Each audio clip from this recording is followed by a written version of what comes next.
All right, well, Connecticut Senator Chris Dodd fessing up to CNN's political unit that he inadvertently, he says, allowed AIG to pay out millions of dollars in executive bonuses.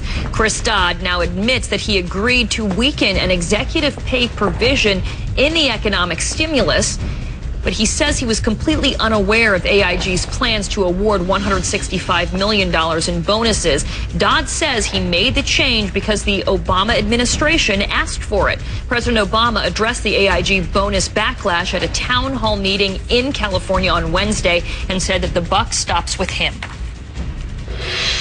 I know Washington's all in a tizzy and everybody's pointing fingers at each other and saying it's their fault, the Democrats' fault, the Republicans' fault. Listen, I'll take responsibility. I'm the president. CNN's Dana Bash looks at the AIG mystery solved. Karen and Christine, it wasn't easy, but we uncovered an intriguing case here in Washington of whodunit. All this outrage about AIG's bonuses from the White House. People are right to be angry. I'm angry. To Capitol Hill. The country is angry. Individual Americans are angry. I am angry. Yet Congress passed a bill last month that the president signed into law, allowing AIG to keep its bonuses. And for days, no one would fess up about who was responsible for a mysterious loophole that let that happen. But CNN solved the mystery. It was the Obama Treasury Department and Senator Chris Dodd. Here's what happened. Last month's massive stimulus bill included a Dodd measure to strictly limit executive bonuses, but slipped inside at the last minute an exemption for bonuses agreed to on or before February 11th, 2009. That allowed AIG to go ahead with its controversial bonuses. On Tuesday, Dodd adamantly denied to CNN that he was responsible for the exemption. When it left the Senate, it was not in there. So when I wrote the language, there was no such language like that. I can't point a finger at someone who offered the change at all. But the next day, an official at the Treasury Department flatly contradicted Dodd, telling CNN his office did know, and that it was Obama Treasury officials who pressed him to make the change because they worried that his measure to limit executive bonuses in pre-existing contracts like AIG's would face a legal challenge. When CNN took that information to Dodd, he reversed course and admitted he did make the change. You did agree to modify this to put that clause in. The alternative was losing, in my view, the entire section on executive excessive compensation. Given the choice, this is not an uncommon occurrence here, I agreed to a modification in the legislation, reluctantly. I wasn't negotiating with myself here. I wasn't changing my own amendment. I was changing the amendment because others were insisting upon it. Dodd insisted he made the change at the behest of the administration, but admitted he was wrong in initially denying his role. You were very adamant yesterday, very adamant that you didn't know how this change got in there, and now you are saying that your staff did work with the administration. Going back and looking, and obviously, and I apologize. Senator Dodd says he is not trying to protect AIG. In fact, he insists that when this was negotiated a month and a half ago, no one believed we would, quote, be sitting here talking about AIG and the bonuses. Karen and Christine. All right. Well, as we told you at the top of the show, Senator Chris Dodd, breaking news to CNN, reversing what he'd said a day earlier, saying that he is responsible for language in the $787 billion stimulus bill that ended up allowing AIG execs to collect millions of dollars in bonuses. He also says that it was at the behest of the Obama administration. So as this story continues, President Obama yesterday at a town hall meeting says he'll take some of that heat.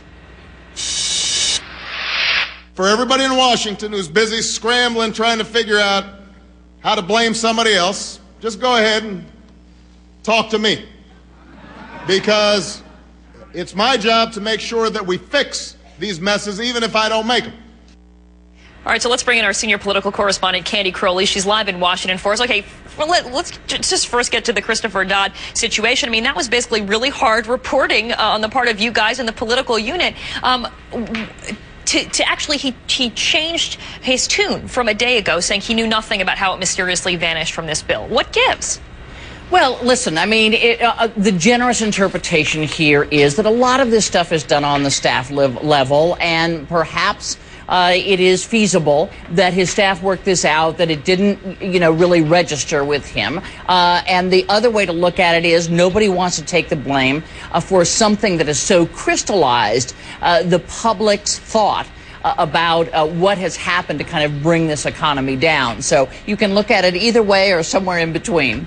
Taking the partisanship out of it, though, I think that the reason that people get so angry about this situation is because, who can you believe and who can you trust in these situations? And I'm not just talking about Democrats alone or Republicans alone, but I want to ask you about President Obama, because yesterday he said there's a lot of finger pointing going on. The buck stops with me. But it speaks to your point again about what goes on at the lower levels. Both Treasury Secretary and the President say that they were not aware of this bonus situation, despite the fact that apparently things were going on among staffers, and also the news media has done extensive reporting about these bonuses. Right, absolutely. And look, it was President Obama's Treasury Secretary. It was the Treasury Secretary's department. So this is, in a real sense, on the Obama administration. But I have to tell you, it's a pretty easy give for the president to say, okay, blame me. Any guy with a 60% approval rating that says blame me, it can take the blame. A lot of the heat is going towards his Treasury Secretary, and he also sought to take some of that off yesterday, saying he has my complete confidence. So it is easy for the president to step up to the plate because people aren't actually mad at the president or even at Timothy Geithner at the Treasury Department. They're mad at AIG. So as long as AIG remains the big target, there does not seem to be a lot of price to pay, at least for the president and probably for his administration. Right. A lot to tackle, and a lot of course, time and energy being spent on these AIG bonus talks when there is so much that we need to work on. So we'll be certainly reporting on that in the coming days as well. Candy Crowley, great to see you this morning. Thanks.